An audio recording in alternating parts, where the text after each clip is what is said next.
Hi, welcome. How are you? I am well, thank you. So, Sister Deterville, we are going to thank you for being here for our second conversation for Nicodemus at Night. What Nicodemus at Night is, it's a conversation at where faith meets social action, meets social justice. It's a real conversation. I don't want to talk about, normal church talk, Mhm. but what's really happening with where the world is. Okay. Given you are our social action, you're committed to making a profound difference in the world. I see this as the number two conversation all of Nicodemus at Night. And this conversation sets up where Nicodemus at Night goes. Because of your commitments, I really wanted to start with you. So let me just ask you very generally, Yes. what is social action to you? And why did you get started? How did this become a personal? Social action to me is doing, um, meeting people where they are, getting outside of the walls, so to speak, um, and just connecting. So that's social action to me. How I got started was as a child. My biological father was taken away, and I never knew what happened for years until the discovery led to me finding out he had been in federal prison Okay. for armed robbery to try to take care of his family and make ends meet. Mm-hmm. At that point, slowly but surely, a little bit at a time, I just was out advocating for our incarcerated people, our families that were broken by incarceration. And it just led to a whole nother path of many outlets to be involved. Well, Yes. part of me wants to say wonderful, but not wonderful for the story, Yes. but that you found a voice in your place. Mhm. Um, there is an old theologian named Walter Rauschenbach around the turn of the 20th century, who was in Hell's Kitchen, New York. Now, there's someone who could have taught at any university, but pastor in Hell's Kitchen. And said, it doesn't matter if I'm ministering to people inside the four walls of the church, if we're not making a difference Yes. in the lives that they live in Hell's Kitchen, how they live, how they eat, do they have food? Yes. So even listening to your father and your father's commitment, what your father has done, it is very similar to what ministry Rauschenbusch was working to make happen in the world. Yes. So that also reframes how people see people who might be incarcerated. Why are they there? Right. And that goes to my point about meeting people where they are. There's so many untold stories, so many perspectives. So when we start looking through the lens from one of each other's point of view, I think that alone helps us to heal our communities, helps to bridge the gaps that are missing so we can have more of an understanding and be able to help each other. Are you a bridge maker? I am a bridge maker. Yes. So that means that you live in spaces that not other people want to go to.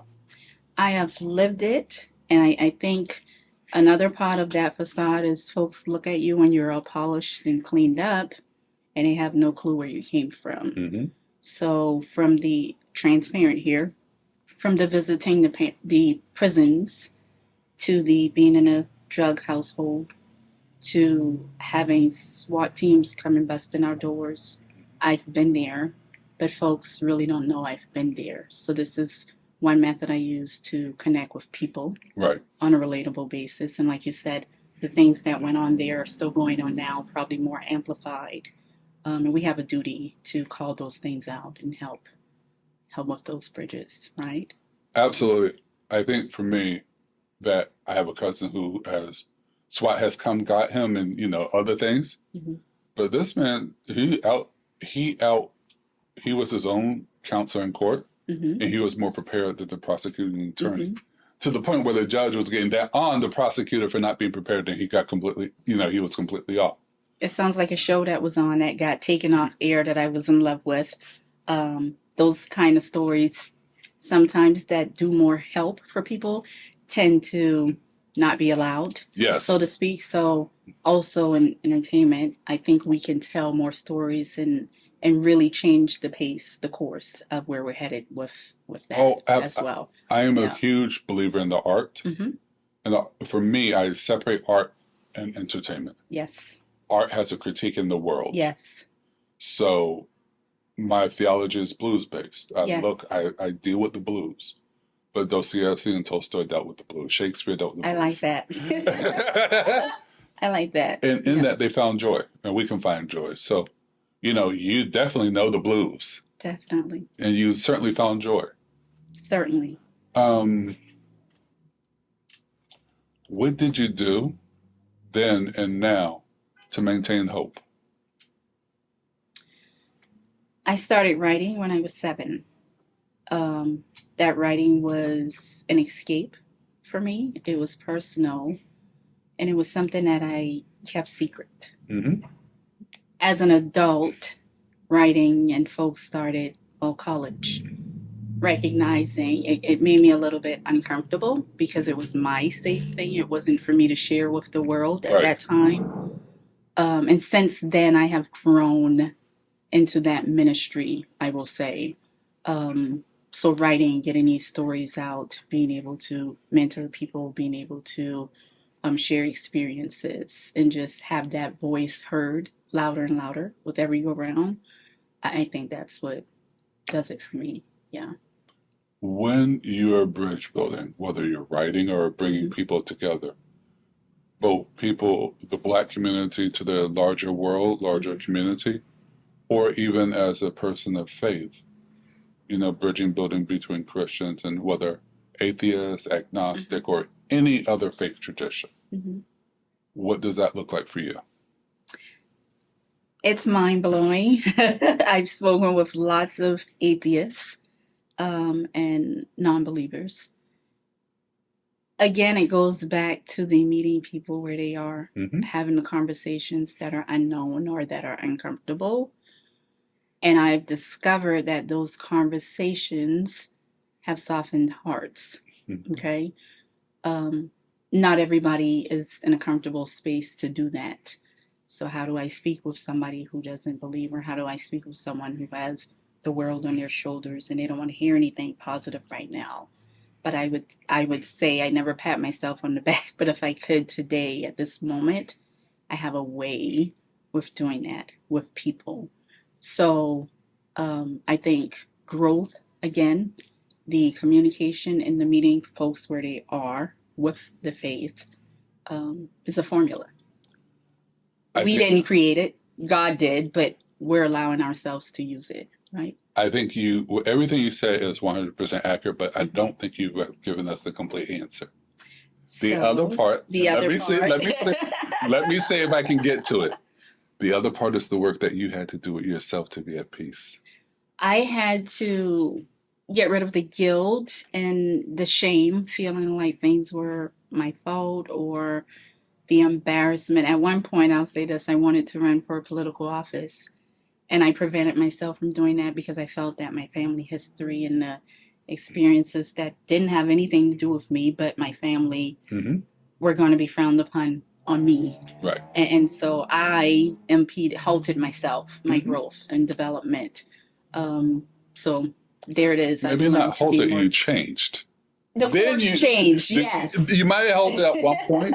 The course changed. The course changed. The Mississippi River, we do not continue to do construction. Yes. It's still changing courses. Yes. And I still see that. I still see it in myself, and just by the opportunities that are coming forth now that I didn't think would come back around. Right. So when you have passion and you have purpose, no matter how you get off course, you're going to come back around to it. I think that has helped me to deal with the issues that I've had and to acknowledge what the greater good is for. So did I answer? Absolutely. Well, there is no right answer. I have conversations. I love being with people, but I don't want to presume I know something, and I work hard to do that. And that's actually going to lead me to the next question. When you're talking Okay. to someone who you don't have the same background to, is there a process that you go through where you have to give up having expectations of how the conversation is going to go? I've learned many years ago not to have any expectations. And that is very hard for people to transcend to. So, being rooted in my faith, I've been through some crazy situations. Mm-hmm. And I would venture out to say that there's nothing really that can break me.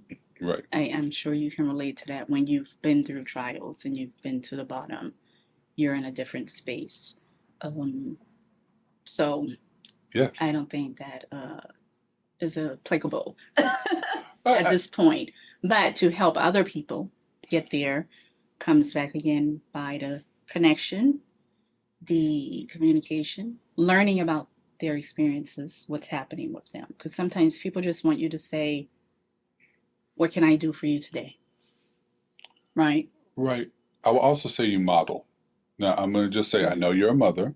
I know Mm-hmm. that you're a single mother. Yes. And I know that your daughter, especially for the age she's at, has maturity behind her years, has intelligence. And I'm sure she's her age at times also. Yes. But she's not embarrassed being by you. She's willing to work and to serve. And those are learned traits that you don't learn just by hearing. Right. You learn by seeing, you learn by doing, and it's repetitive. Mm-hmm. So part of the takeaway, I think, is you teach by modeling, you have taught yourself by going within, and you did all that so that you can build bridges that will become two-way bridges, more so that other people will take, not even you, that they can be made whole or they can be brought in common union with other people. Yes. Where's next? Where do we need to work on that? When we look at the black community in San Fernando, from the black community, San Fernando, and from that, our county. Let's just center ourselves right here. Mm-hmm. That's a loaded question. Of course. Yesterday, we had an event that was mind blowing. Mm-hmm. Did not no expectations, but it surpassed what we knew would be. Grassroots has always been my thing. I think we could come up with creative solutions. We definitely have to step outside the box to figure out how to tap more into the Black community. Mm-hmm. How to resonate. Because right now, what are the primary focus areas for the Black community? Jobs, finances, housing, being able to sustain life. And so our solutions need to match. How do we get resources to people? How do we get conversations that are built around faith to give people hope, right? Right, and I'm glad you said faith and hope. Mm-hmm. What I've been seeing lately is nihilism, that sense that nothing matters, not even God, so you lose hope, you lose faith. And, I have my critiques and my thoughts on it, but we have to, I think somehow we have to teach a radical sense of belonging. Yes. Radical. A radical sense of belonging. And get away from this ethereal love to transformative love that can forgive. That can forgive when people are not asking to be forgiven. Yes. And sometimes you don't even say it to them. You open up your presence so that they can come back. And maybe their heart will be touched. Maybe there will be a conversation. Maybe they'll say, I'm sorry, but it's that radical kind of sense of belonging and forgiving. It is, and I've been there as well. So I was a part of Parish Chapel for a long time, and at some point I left. Mm-hmm. And in my mind, I had made up I wasn't going to return. Okay. However, God said different. So in that miraculous journey, for me to be able to see that, I can use that to tap into other people who may need a little more faith to come back into that spiritual. I think that's realm. beautiful. Yes. I have always been the person I hated. Now I come from a Pentecostal family. Mm-hmm.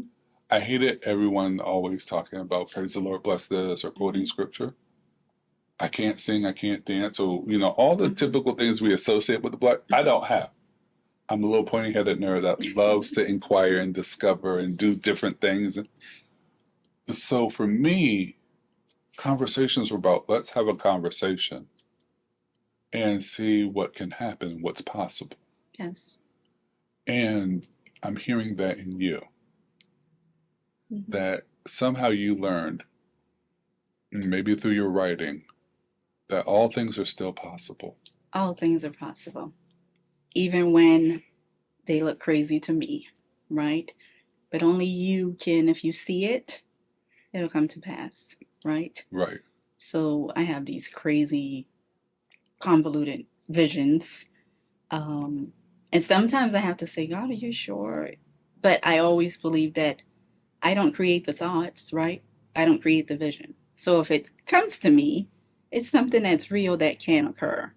And that's one of the models that I use when I'm out coaching with people and sharing experiences. Let me ask, since part of the practice we did this past week were vision boards, and I know you and your family do vision boards. Yes. As we are fighting nihilism, cynicism, short-sightedness, can a vision board start building hope? We can have vision board parties. I've done it. The sense that people get from seeing something that they received in a thought and putting it down, being able to see that every day, that in itself instills hope, right? A lot of people don't agree with vision boards for one reason or another, but it's a tool that can be used to inspire. I think vision boards are important. I'm a visual person. I can see what's around me, I can dream, but to be able to have a focused dream, to believe that what was touched in my heart came from the Holy Spirit somehow, and I'm seeing a manifestation in the picture, lets my mind, let my subconscious mind focus on something. Right. So although I may be doing other, it's still churning over and working in that direction.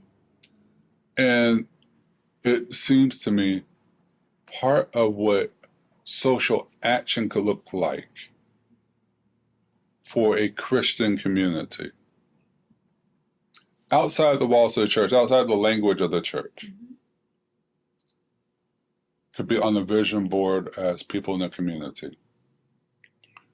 Maybe cleaning up the community, maybe running together, maybe just sitting down and eating. It could be laughing. I mean, I don't think we always have to be serious. Right. It could be any number of things. Yes. Yes, I agree. It could be as simple as a day of, let me help you with some chores. I know you have the kids, especially for single moms. I know you're taking care of all of this. Can I offer a couple hours of service? See, and one thing I always wanted to do, I was a single father for a little bit of time. And I think there is a difference that we go through as single fathers versus what single, same commitments, but we process things different. Yes. And it's almost like I want to start a conversation, not necessarily for dating, but people met and want, fine.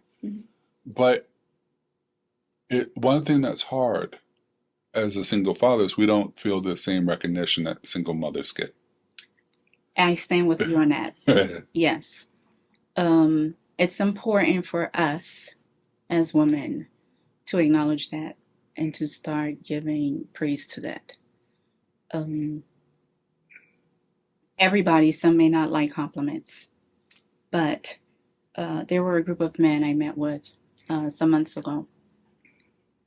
And I said to them, how do you feel if somebody says, hello, King, right? The results from that were astonishing. Men are not going to say, I need praise, I need support, I need help. So just something, a small fraction of that helps. And so I've challenged some women in our group to start saying that just to men, out just randomly. Like, thank you, King, I see you. or what have you. Right. And we start there. It's simple, it's basic, it helps. So that in every word, everything that you've just said in doing that is social action. Yes. It's communicating with love. Yes. It's stopping the current issues of the world and creating a new future for these men. Yes. Which will then be passed down to their children. And perfectly start even reverberating through the community. I think us men certainly can communicate with women differently. Yes. And in all of our intimate relationships, and intimate, not just romantically intimate, Yes. but learn how to be vulnerable with our thoughts and emotions. In doing so, our whole community becomes tighter. It does. In having honest conversations about finances before y'all are too deep in the relationship creates a different relationship going forward. It does. Everything comes back to the basics, communicating. But we've seen that communication has been slaughtered over time, right? How many people sit down and eat dinner together? How many people have just a 5-minute conversation? Technology and everything else that's out there, the hustle and bustle, we don't take time to do that. So putting those things back into practice will really change. This will be the last kind of thought that I want to explore. So how would a practice be inside a family? And this could even be expanded to a family reunion type situation, that you have sacred arguments of how we as not people like, Black people, but we as the Johnsons, we as the Gallow, we as the Dita, how did we get here?